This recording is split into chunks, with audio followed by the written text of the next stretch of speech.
Assalamualaikum warahmatullahi wabarakatuh. Halo Sobat Sigma. Video kali ini saya akan membahas tentang plagiarisme. Ada 3 istilah yang lazim dipergunakan terkait dengan plagiarisme, yaitu plagiarisme, plagiat, dan plagiator. Plagiarisme adalah penjiplakan yang melanggar hak cipta. Plagiat yaitu pengambilan karangan orang lain dan menjadikannya seolah-olah karangan sendiri. Sedangkan plagiator adalah orang yang mengambil karangan orang lain dan menjadikannya seolah-olah karangan sendiri. Bentuk plagiarisme. Dalam Permendiknas nomor 17 tahun 2010, pasal 2, perilaku yang termasuk ke dalam bentuk plagiarisme yaitu 1.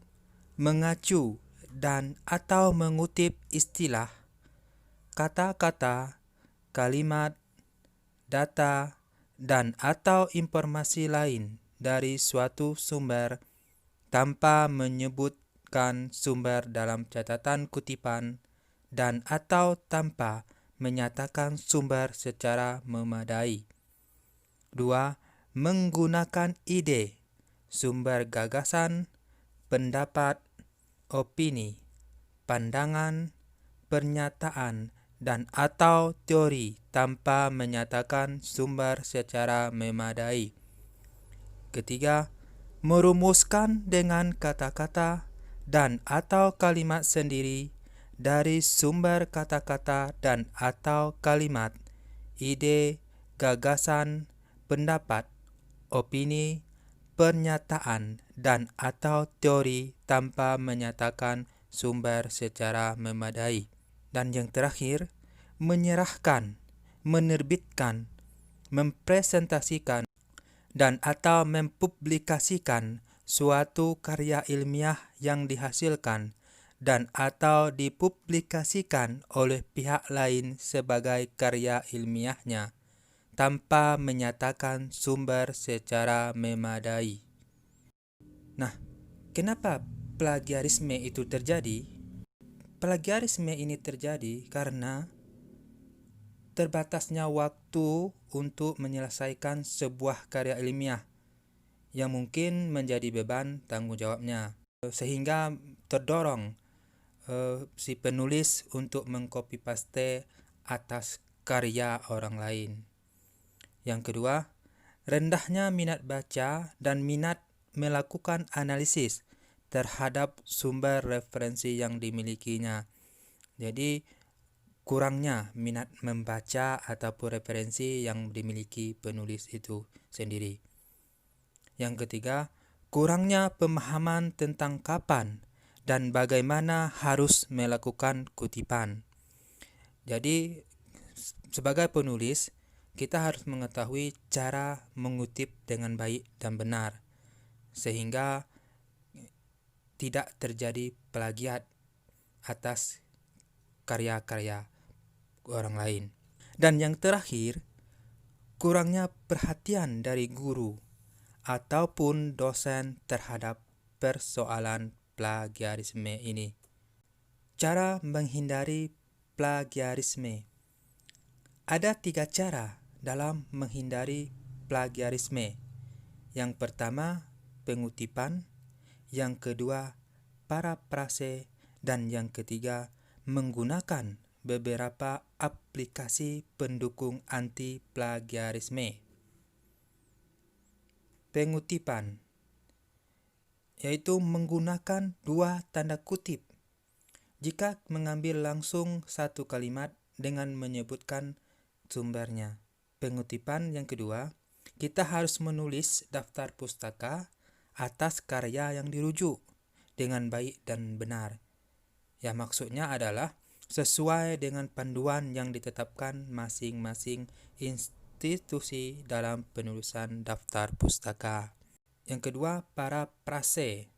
Nah, di dalam melakukan parafrase ini, kita tetap menyebutkan sumbernya.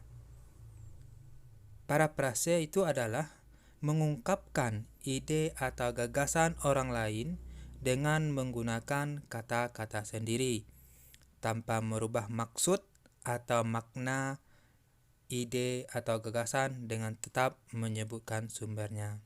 Yang terakhir, menggunakan beberapa aplikasi pendukung anti-plagiarisme. Nah, contohnya aplikasi Plagiarism Checker, Turnitin, dan lain sebagainya.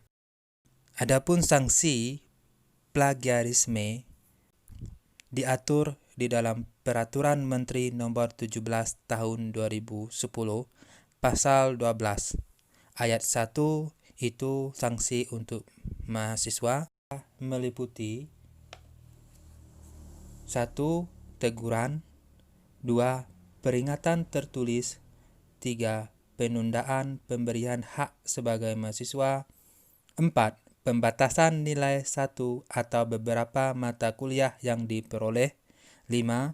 Pemberhentian dengan hormat dari status sebagai mahasiswa, 6.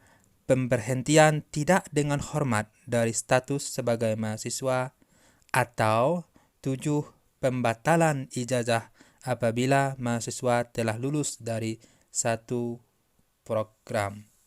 Ayat 2. Sanksi bagi dosen, peneliti, dan tenaga pendidikan. Yang pertama, teguran.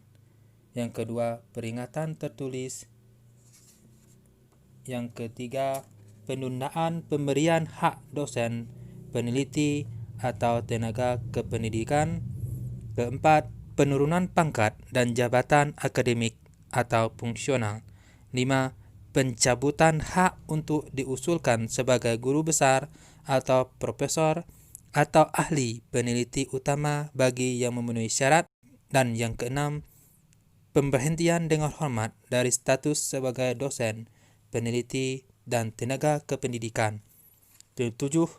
Pemberhentian tidak dengan hormat dari status sebagai dosen, peneliti, dan tenaga kependidikan. Dan yang terakhir, pembatalan ijazah yang diperoleh dari perguruan tinggi yang bersangkutan. Nah, itulah sanksi-sanksi bagi pelaku plagiarisme. Sekian dulu video pembelajaran kali ini. Kita jumpa lagi di video pembelajaran selanjutnya. Assalamualaikum warahmatullahi wabarakatuh.